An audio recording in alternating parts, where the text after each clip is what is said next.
নমস্কার, তাপসী রান্নাঘরে সকলকে স্বাগত। শুরু করছি নতুন একটা দিনে নতুন একটা ভিডিও। আজ আমি করব মাছের ডিমের বড়ার ঝোল।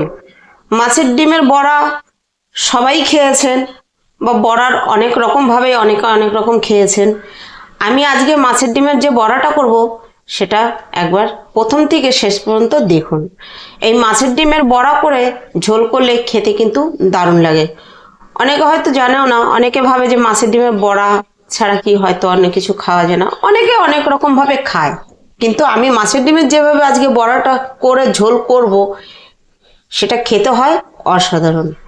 তাহলে আমি কিভাবে করছি এটাই আজকে আমি আপনাদের সঙ্গে শেয়ার করব। চলুন ভিডিওটা শুরু করছি, প্রথম থেকে শেষ পর্যন্ত দেখতে থাকুন। আমি নিয়ে নিচ্ছি একটা বাটি। এই বাটিতে আমি মাছের ডিমগুলো নিয়ে নিচ্ছি। এখানে আমার 300 গ্রাম মাছের ডিম আছে। এবার এই মাছের ডিমের মধ্যে দিয়ে দেবো আমি ছোট সাইজের একটা পেঁয়াজ। একদম দেখুন কুচিয়ে নিয়েছি, একদম মিহি করে আমি কুচিয়ে নিয়েছি। দেখেছেন কত মিহি করে আমি কুচিয়েছি, মিহি করে কুচিয়ে নিয়েছি। এই কুচানো পেঁয়াজ দিয়ে দিচ্ছি।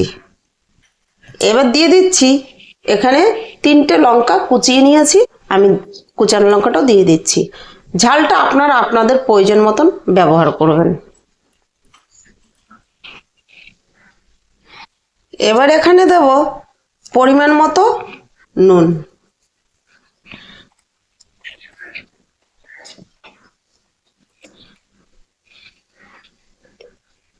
দিচ্ছি পরিমাণ মতো হলুদ।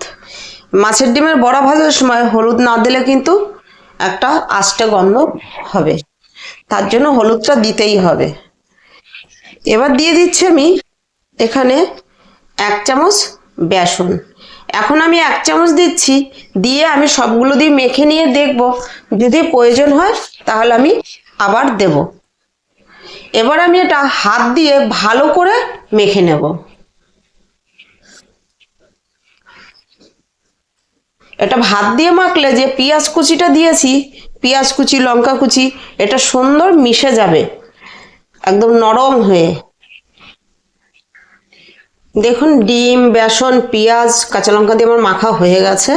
ঠিক আমি এরকম করে মেখে নিয়েছি, এরকম গাঢ় করেছি, একদমও পাতলা না একদমও মোটা না। এখানে আমার আরও 1 টেবিল চামচ বেসন লেগেছে। 300 গ্রাম মাছের ডিমে আমি 2 টেবিল চামচ বেসন ব্যবহার করেছি। এবার এটা সাইডে রেখে তারপরে আমি কড়াই বসিয়ে দিচ্ছি এগুলো ভেজে নেওয়ার জন্য। মাছের ডিমের বড়ার ঝোল করার জন্য আমার লাগবে, এখানে আমি মাঝারি সাইজের একটা পেঁয়াজ এরকম করে নিয়েছি, আমি পেস্ট করে নেব। আর নিয়েছি এরকম আদা, এই লম্বা 4 টুকরো মতো, আর 5 থেকে 6টা কাঁচা লঙ্কা। এগুলো আমি মিক্সিতে পেস্ট করে নেব। কড়াই বসিয়ে দিয়েছি, কড়াই গরম হয়ে গিয়েছে, দিয়ে দিচ্ছি কড়াইতে তেল।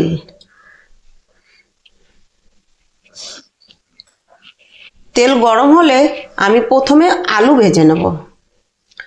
তেল গরম হয়ে গিয়েছে, আমি দিয়ে দিচ্ছি এরকম ডুমো ডুমো করে কেটে রাখা আলু। এখানে আমার মাঝারি সাইজের 2টো আলু আছে, আমি ডুমো ডুমো করে কেটেছি কিন্তু একটু ছোট ছোট করে। প্রথমে আমি আলু ভেজে নেব।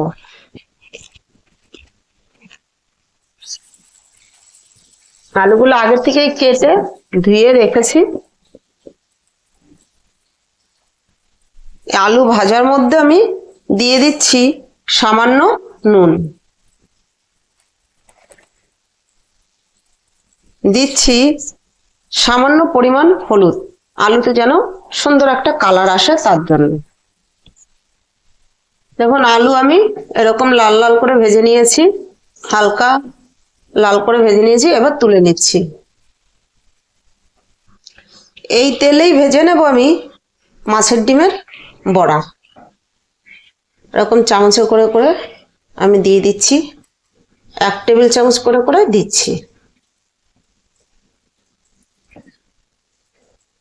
দেখুন এরকম করে দিয়ে দিয়ে আমি সব বড়াগুলো ভেজে নেব। আঁচ রাখবো মাঝারি টু লোতে। বড়া ভাজা আমার কমপ্লিট। ঠিক আমি এরকম ব্রাউন করে ভেজে নিয়েছি। আমি এবার এই যে তুলে নিচ্ছি। বাকি বড়াগুলো সেই একই রকম করে ভেজে নেব।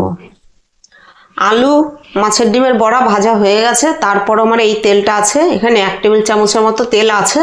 আমি আরও 1 টেবিল চামচের মতো সর্ষের তেল দিয়ে দিচ্ছি। তেল গরম হলে আমি ফোড়ন দেব। তেল গরম হয়ে গিয়েছে, এবার দিয়ে দিচ্ছি ফোড়ন। দিচ্ছি 2টো তেজপাতা, আর দিচ্ছি আমি এখানে 1/2 চা চামচ গোটা জিরে,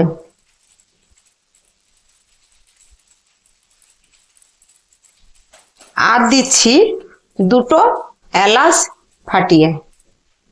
এর মিষ্টি গন্ধ বেরিয়ে আসলেই আমি দিয়ে দেবো মশলা। মিষ্টি গন্ধ বেরিয়ে আসছে, এবার দিয়ে দেবো মশলা। এখানে আমি এই যে বেটে নিয়েছি পেঁয়াজ, কাঁচা লঙ্কা আর আদা দিয়ে দিচ্ছি। মশলার পেস্টটা দিয়ে আঁচ করে দিয়েছি আমি মাঝারি টু লোতে। এবার আমি এই পেঁয়াজ, আদা আর কাঁচা লঙ্কার কাঁচা গন্ধ চলে যাওয়া পর্যন্ত 2 মিনিট আমি কষে নেব। মশলা দিয়ে আমি 2 মিনিট কষে নিয়েছি। এবার দিয়ে দিচ্ছি মাঝারি সাইজের একটা টমেটো, আমি এরকম কিউব করে কেটে রেখেছি ছোট ছোট, সেটা দিয়ে আমি এখানে দিয়ে দেব পরিমাণ মতো নুন। দেখুন পরিমাণ মতো নুন আমি দিয়ে দিচ্ছি। এবার দিয়ে টমেটোটা গলে আসা পর্যন্ত আমি একটু ঢাকা দিয়ে নেব। 1 মিনিটের মতো ঢাকা দিয়ে দেব। ঢাকা তুলে দেখে নিচ্ছি। দেখুন টমেটো মোটামুটি গলেই আসছে। এবার আমি বাকি মশলাগুলো দিয়ে দিচ্ছি। এখানে আছে কাশ্মীরি লঙ্কার গুঁড়ো 1 চা চামচ দিয়ে দিচ্ছি। এখানে 1 চা চামচ ধনে গুঁড়ো আর 1 চা চামচ জিরে গুঁড়ো।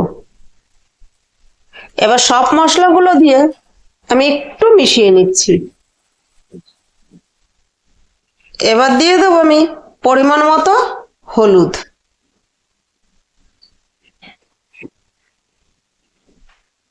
দিয়ে মশলাটা কষিয়ে নেওয়ার জন্য যে বাটিটা মশলা ছিল ওই বাটি ধুয়ে একটু জল আমি দিয়ে দিচ্ছি।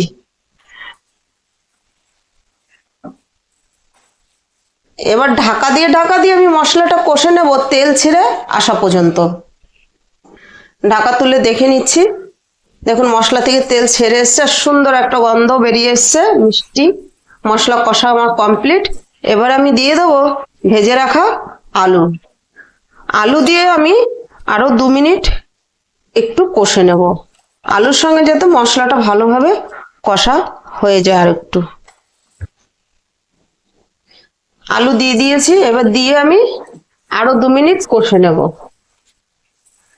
প্রথমে একবার একটু ঢাকা দিয়ে নেব, ঢাকা দিয়ে 1 মিনিট কষবো, তারপর একটু কষে মোটামুটি 2 মিনিট কষবো আলু দিয়ে, তারপরে আমি ঝোল দেব। আলু দিয়ে যে ঢাকাটা দিলে আমার আলু যেটুকু সিদ্ধ হতে বাকি আছে সিদ্ধ হয়ে যাবে। ঢাকা তুলে দেখে নিচ্ছি। দেখুন আমি আর একটু কষে নেব, তারপরে আমি ঝোল দেব। এখন আর ঢাকা দেব না, 1 মিনিট ঢাকা দিয়ে রেখেছি, আর ঢাকার দরকার নেই। ঢাকা ছাড়াও আমি আরো 1 মিনিট কষে নেব। আমি আরো 1 মিনিট কষে নিয়েছি।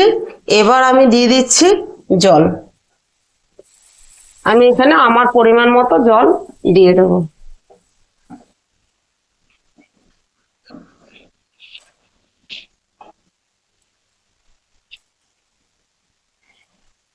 আমি এখানে মোটামুটি 1.5 মগ জল ব্যবহার করেছি, কারণ ওগুলো হচ্ছে মাছের বড়ার দিয়ে ঝোল হবে তো, আর বড়াতে প্রচুর পরিমাণ ঝোল টানে। আর আপনাদের যেরকম পরিমাণে আলু বা বড়া হবে সেই পরিমাণেই আপনারা মশলা ঝোল সবটাই বুঝে দিতে হবে, পরিমাণে বাড়িয়ে বা কমিয়ে। আর এভাবে একবার করে খেয়ে দেখবেন, ঝোলটা ফুটে উঠলে তারপরে আমি বড়াগুলো দেব। এভাবে একবার করে খেয়ে দেখবেন যে খেতে কিরকম লাগে। তাহলে আমার ভিডিওটা যদি ভালো লাগে লাইক কমেন্ট সাবস্ক্রাইব করবেন, সাবস্ক্রাইব করে পাশে থাকা বেল আইকনটি প্রেস করে রাখবেন। যখনই আমি এরকম নিত্য নতুন ভিডিও আপলোড করব পৌঁছে যাবে সবার আগে আপনাদের কাছে। ঝোলটা আমার ফুটে উঠবে, তারপর কিন্তু আমি বড়া দেব। ঝোল ফুটে উঠেছে, এবার আমি দিয়ে দিচ্ছি ভেজে রাখা বড়া। আর আপনারা কি ধরনের ভিডিও দেখতে চান আমাকে কমেন্ট করে জানাবেন। এর থেকেও নতুন নতুন ভিডিও দেখতে চাইলে কমেন্ট করে জানাবেন, আমি আপনাদের জন্য সেই রকম ভিডিও করার চেষ্টা করব। এই বড়া দিয়ে আমি 2 থেকে 3 মিনিট ফুটিয়ে নেব। বড়া দিয়ে 2 থেকে 3 মিনিট ফুটাতে হবে, তাহলে এই ঝোলটা ভালোভাবে বড়ার ভিতরে ঢুকবে। দিয়ে আমি এখন কিন্তু দিয়ে দেব ঢাকা। ঢাকা দিয়ে আঁচ করে দেবো আমি মাঝারি টু লোতে। ঢাকা তুলে একবার দেখে নিচ্ছি। দেখুন বড়াগুলো জলে ঝোলে ডুবে গিয়েছে, এর ভিতরে ঝোল ঢুকেছে। তবে আর একটু হবে, এখনো পুরোপুরি কিন্তু সফট হয়নি। আরো 1 মিনিট ঢাকা দিয়ে রান্না করব। তবে এখন আমি দিয়ে দেব, এই পর্যায়ে দিয়ে দেব আমি 1 চা চামচ গরম মশলা গুঁড়ো দিয়ে আমি এবার ঢাকা দিয়ে রাখবো। তাহলে এই গরম মশলা গুঁড়োটা যে সেন্ট একদম ঝোলের সঙ্গে বড়ার মধ্যে খুব সুন্দর মিশবে। ঢাকা দিয়ে দিচ্ছি আরো 1 মিনিটের জন্য। আমি ঢাকা তুলে দেখে নিচ্ছি। আমি গরম মশলা দিয়ে আবার ঢাকা দিয়ে আরো 1 মিনিট রান্না করে নিয়েছি। দেখুন বড়াগুলো কিন্তু সব ঝোলের মধ্যে ডুবে গিয়েছে, তার মানে বড়াগুলো আমার ঠিকঠাক ঝোল ঢুকেছে ভিতরে। আর কি সুন্দর হয়েছে দেখুন, আলুগুলো একদম গলে গিয়েছে দেখুন। তাহলে এভাবে একবার অন্তত ট্রাই করে দেখবেন। আর আমার ভিডিওটা যদি ভালো লাগে তাহলে লাইক কমেন্ট সাবস্ক্রাইব করবেন আর বন্ধুদের সঙ্গে বেশি বেশি শেয়ার করবেন। ভিডিওটা আমি এখানেই শেষ করছি। ফিরে আসবো নতুন একটা দিনে নতুন একটা ভিডিও নিয়ে।